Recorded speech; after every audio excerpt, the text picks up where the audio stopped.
Welcome back to the Quantcast Industry Summit on the demise of third-party cookies, the cookie conundrum, a recipe for success.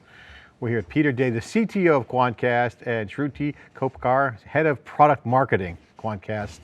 Thanks for coming on. Talk about the changing advertising landscape. Thanks for having us. Thank you for having us. So we've been hearing the story, obviously the big players want to keep the data, make that centralized, control all the leverage, and then you got the other end, you got the open internet that still wants to be free and valuable for everyone. What are you guys doing to solve this problem? Because if cookies go away, what's going to happen there? How do people track things? You guys are in this business.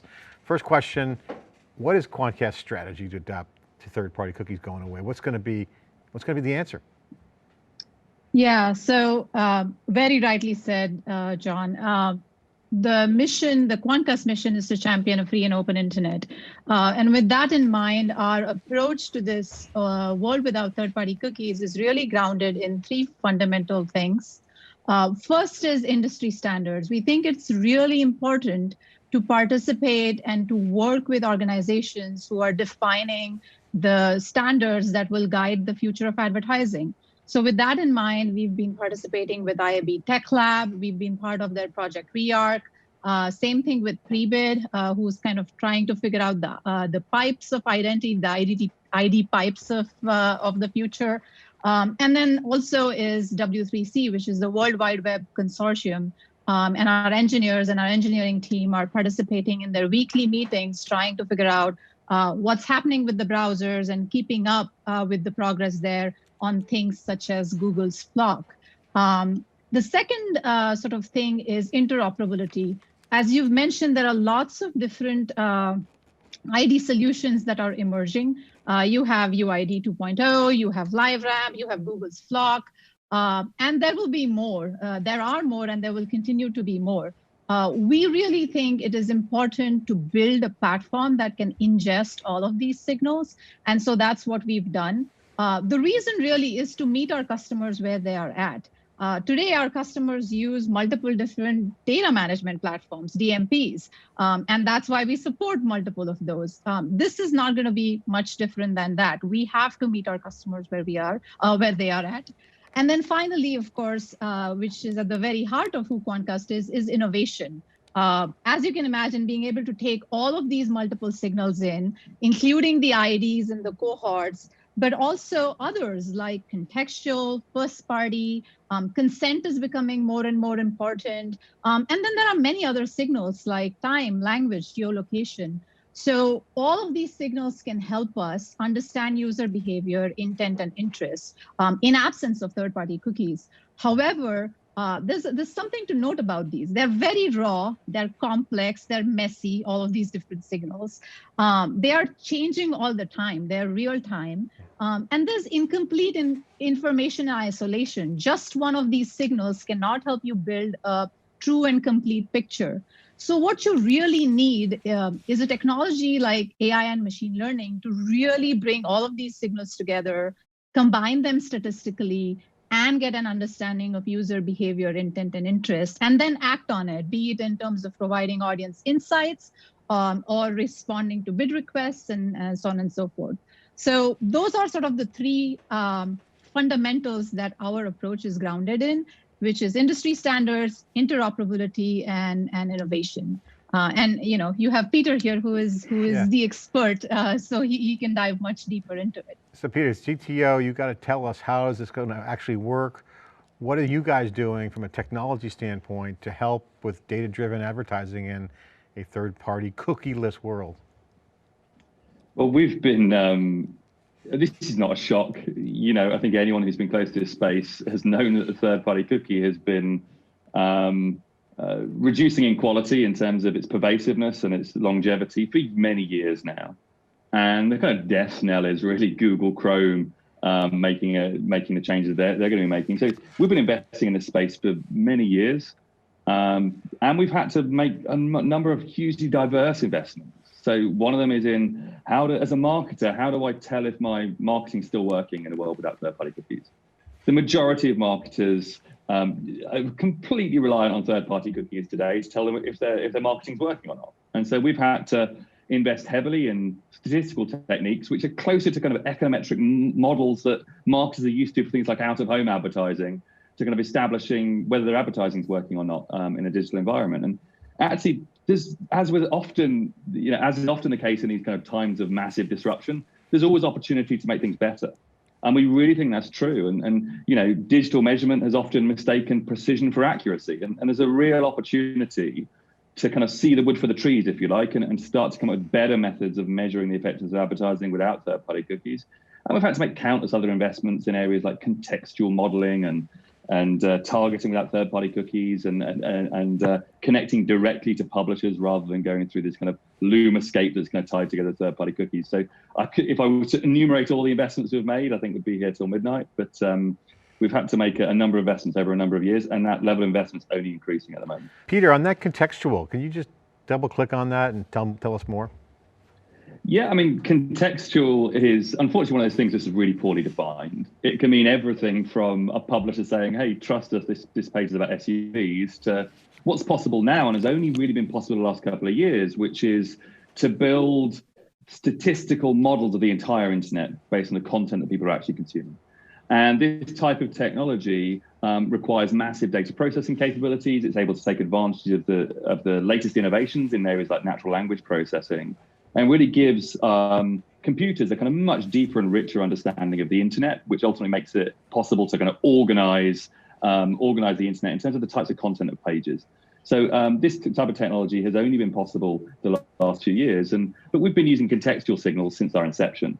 It's always been massively predictive in terms of audience behaviors, in terms of where advertising is likely to work. And so we've been very fortunate to keep that investment going and take advantage of many of these innovations that have happened in academia and in kind of in adjacent areas. On the AI and machine learning aspect, that seems to be a great differentiator in this day and age for getting the most out of the data. How is machine learning and AI factoring into your platform? I think it's how we've always operated right from our inception when we started as a measurement company. The way that we were giving our customers at the time, who were just publishers, just the publisher side of our business, insights into who their audience was using machine learning techniques. And that's never really changed. The foundation of our platform has always been machine learning from before it was cool. A lot of our core teams have backgrounds in machine learning, PhDs in statistics and machine learning, and that really drives our decision making. I mean, data is only useful if you can make sense of it, and if you can organize it, and if you can take action on it. And to do that at this kind of scale, it's absolutely necessary to use machine learning technology. So you mentioned contextual also, in advertising, everyone knows in that world that you got the contextual and behavioral dynamics. The behavior that's kind of generally everyone's believing is happening, the consensus is undeniable, is that people are wanting to expect an environment where there's trust, there's truth, but also they don't want to be locked in. They don't want to get walled into a walled garden.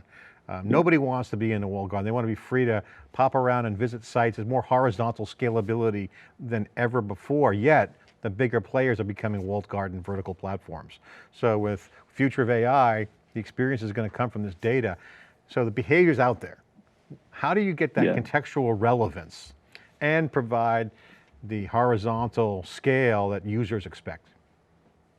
Yeah, I think it's a really good point, and we're definitely at this kind of tipping point. We think in the broader industry. I think every publisher, right? We're really blessed to work with the biggest publishers in the world, all the way through to my mum's blog, right? So we get to hear the perspectives of publishers at every scale, and they consistently tell us the same thing, which is they want to more directly connect to consumers. They don't want to be tied into these walled gardens, which dictate how they must present their content, and in some cases, what content they're allowed to present. And so, our job as a company is to really level the playing field a little bit, provide them the same capabilities that they're only used to in the walled gardens, but give them more choice in terms of how they structure their content, how they organize their content, how they organize their audiences, but make sure that they can fund that effectively by making their audiences and their environments discoverable by marketers, measurable by marketers, and connect them as directly as possible to make that kind of ad-funded economic model as effective in the open internet as it is in social. And so a lot of the investments we've made over recent years have been really to kind of realize that vision, which is it should be as easy for a marketer to be able to understand people on the open internet as it is in social media. it should be as effective for them to reach people in that environment where there's really high quality content as it is on Facebook. And so we've invested a lot of our R&D dollars in making that true. We're now live with the Quantcast platform, which does exactly that. And as third-party cookies go away, it only kind of exaggerates or kind of further emphasizes the need for direct connections between brands and publishers. And so we just want to build a technology that helps make that true and gives the kind of technology to these marketers and publishers to connect and to deliver great experiences without relying on these kind of walled gardens. Yeah, the direct to consumer, direct to audience is a new trend. You're seeing it everywhere. How do you guys support this new kind of signaling for that's happening in this new world? How do you ingest the content and ingest this consent signaling? I mean, we're really fortunate to have an amazing R&D team, and we've had to do all sorts to make this, to realize our vision. This has meant things like we have crawlers which scan the entire internet at this point, extract the content of the pages, and kind of make sense of it and organize it. For publishers so they can understand how their audiences overlap with potentially their competitors or their collaborators, but more importantly, organize it for marketers so they can understand what kind of high impact opportunities are there for them there. So we've had to build a lot of technology. We've had to build analytics engines which can get answers back in seconds, so that marketers and publishers can kind of interact with their own data and make sense of it and present it in a way that's compelling and help them drive their strategy as well as their execution. We've had to invest in areas like consent management, because we believe that a free and open internet is absolutely reliant on trust. And therefore we spend a lot of our time thinking about how do we make it easy for end users to understand who has access to their data, and easy for end users to be able to opt out. And as a result of that, we've now got the world's most widely adopted consent management platform. So it's hard to tackle one of these problems without tackling all of them. And we're fortunate enough to have had a large enough R&D budget over the last 4 or 5 years to make a number of investments, everything from consent and identity through to contextual signals, through to measurement technologies, which really bring advertisers and publishers closer together. Great insight there. Shruti, last word for you is what's the customer view here as you bring these new capabilities to the platform? What are you guys seeing as the highlight from a platform perspective?